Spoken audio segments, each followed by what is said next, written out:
Как уточняется, 32-летний житель Ванжа, находясь за рулем автомашины Opel Astra, не справился с управлением.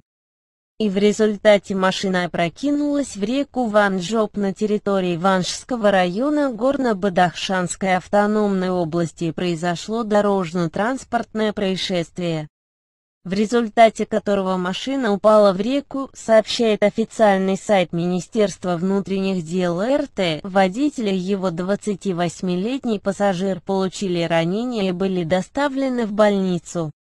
Однако две пассажирки в возрасте 32 лет, жительницы города Душанбе и Ванжского района, утонули. В настоящее время проводятся мероприятия по поиску тела утонувших женщин.